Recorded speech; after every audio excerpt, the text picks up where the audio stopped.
Hello, I'm Sip, and today I'm going to be talking about the Mermaid Isle lore, more specifically where I went wrong. I made a video probably a year ago about everything we knew about the Mermaid Isle lore. It was kind of rushed and poorly made, and it's a bit embarrassing now because the official Mermaid Isle YouTube account commented on it, and now I feel bad because I know that half of those theories were wrong, so I'm going to be correcting myself and also building on my argument from that video because there's a lot more evidence now. I'm not going to be talking about the Selkie update because I'm going to make a whole nother video for that because there's a lot going on there, and I think it'll be interesting to delve into the mythological implications of that update. I mean, I did talk about this in that video, but the scrolls talk about the 9 muses, and someone in my comments mentioned that the fallen warrior tales were named after them, which to be fair is something I was aware of. Not when I posted that video, but I've been aware of for a long time. But the thing is, I didn't take any screenshots as evidence, so I never put that into a separate lore video or anything. Plus it just further supported my own claim, so it would have been kind of irrelevant to make a video restating my theory again with more evidence. Well, that's what I'm doing now, but still. This comment was actually pretty useful because they alerted me of the fact that there's a Mermaid Isle wiki, which I wish I knew existed before. It literally tells you how to get all the tales and the names of all the tales. And yeah, there's actually some interesting names on the Fallen Warrior tales. It's the 9 muses, obviously. But the 2 which stick out to me are Urania the Guided and Melpomene the Traitor. So obviously Urania the Guided, Guiding Flow, Link, which I was right about because I already linked her to guiding because she was the muse of astronomy, and sailors use astronomy to guide themselves in the sea. It just made sense to me. But it's a nice extra detail. I really do like the detail that they use in Mermaid Isle lore. It's much more sophisticated than in Royal High lore, for example, but let's not get into that. So Melpomene the Traitor, I mean, that's interesting. It is clear that Melpomene went insane, considering the person in the scrolls was I don't want to have the same fate as Melpomene, but the scroll just says they disappeared, so this is kind of a new part of information. I also talk about the Selkie's plunge, which is crazy because I kind of foreshadowed Selkies being added to the game, but not really. I was I don't think we'll ever see Selkies, so I was wrong. I'm going to be completely honest, I still believe with the core message of that video that the guiding current is some sort of oppressive force. Well, not so oppressive, it's controlling. It's meant to keep us safe, but in a way that restricts us from exploring, which is a good thing, obviously. And I still believe in the opposing force of disharmony because that's still being pushed forward in more recent updates. I'll get into that later. After this video was posted, because I posted this after the first season of Honor, so I didn't really know much at the time, they added animals and stuff, which further shows the kind of link to the guiding flow, because we're the animals meet harmony and stuff. It's hard to describe, but some of the descriptions of that helping animals are linked to disharmony and harmony and stuff. Plus most of the wildlife have runes or symbols on them, which I found interesting, especially because the whale has a disharmony shard on the back, which you can no longer see that they're called disharmony shards when you do them in the gold quests, but they used to be called disharmony shards when you hovered over them. And the whale goes the same path because it's just easier that way in terms of game mechanics, but it also kind of shows the guided path we're being kind of pushed on. Something I completely didn't mention in that video was that during the Season of Honor we got seahorse tails and the statues of the fallen mermaids as seahorses, and the war was obviously between lionfish mermaids and seahorse mermaids, not mermaids and humans like I stupidly suggested. That was when the video kind of went off the rails because it's quite obviously literally in the thumbnail at the time that it was seahorses versus lionfish. I don't know what I was on. It's because I desperately wanted the shipwrecks to mean something. I mean, I'm sure there's been wars with humans in the past because they've said that war is a cycle, so this isn't the first war.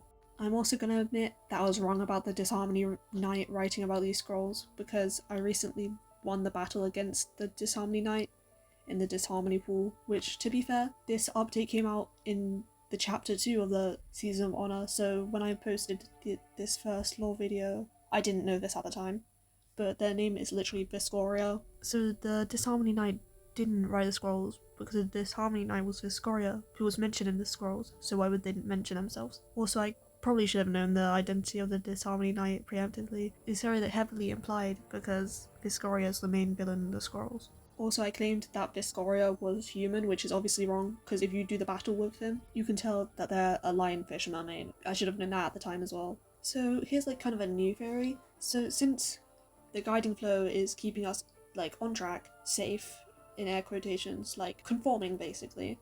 And then disharmony is the opposing force, which is obviously chaos. We don't want that. We kind of want more of an in-between, like more freedom, basically. Anyways, my point is, I think disharmony is leaking into Mermaid Isle, which can be seen in the disharmony pool, which is the arena where you meet Viscoria and stuff. Right at this, I mean, we're gonna see more parts where more disharmony areas show up, and we're gonna have to fight that, like we're doing in the disharmony pool. This is also reflected in the Moonlit Air trailer. There's a lot of lore in the trailers, so I recommend you checking out my reaction to it or the actual trailers itself, because it's hard to remember exactly what I initially thought. But anyways, we learned from the Moonlit Air trailer that the moon, which I'm now thinking is more of a goddess than the sea goddess, because in the video which I am critiquing that I made, I said that the main goddess was Amphitrite, the wife of Poseidon, because she's associated with a trident, and we are told that the goddess had a trident.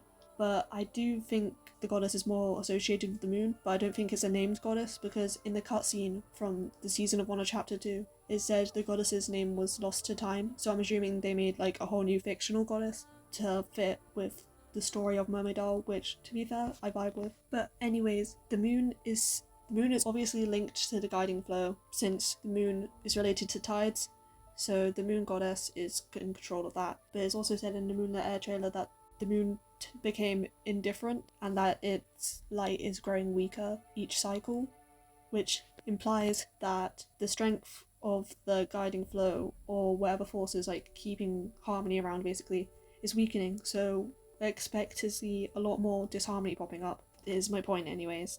I don't think that Melpomene is the narrator of the scrolls, even though they're described as a traitor, which I didn't suggest in my lore video, but for a second I was like, maybe Melpomene because they're described as a traitor. Then I thought it was possible that the narrator was Calliope, since they're described as a coward in the Fallen Warrior Tale names. And as well as this, the badge you get for collecting all the scrolls, the final word badge, kind of implies that the narrator is dead, so I was like, yeah, it's probably a fallen warrior.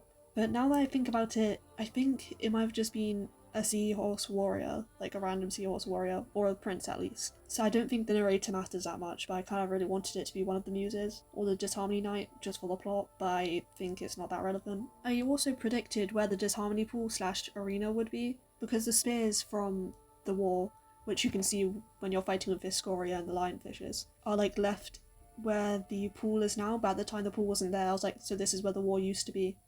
And since the disharmony pool we're not actually fighting the literal Viscoria, it's more of a memory that's kind of leaking into our reality because of the increase in disharmony. It's showing that this is like the site where probably one of the biggest battles happened, or the whole war happened. Again, I'm gonna say watch my Moonlit Air and Celestial Setesy reaction videos.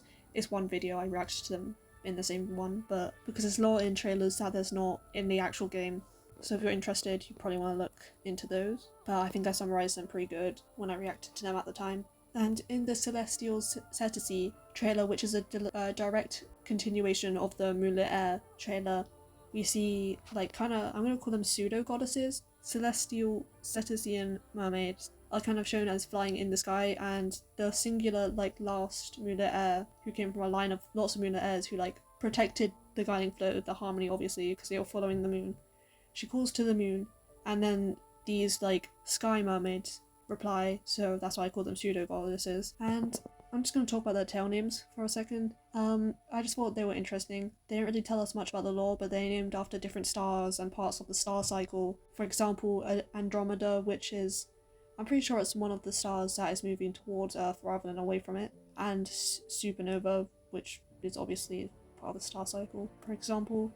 Anyways, the Celestial Setesian mermaids seem more like a messenger than they actually seem like the actual goddesses or gods, and they tell the Moonlit Air not to look to the moon for guidance but all around, which shows us further that the goddess's role in Mermaid Isle is diminishing, and I mean the moon and the goddess are pretty closely linked, and that we're losing control even more, which can be seen by areas becoming no longer outside the guiding current, like that one swirly area I keep on forgetting the name of, and I forgot the name of in my first lore video.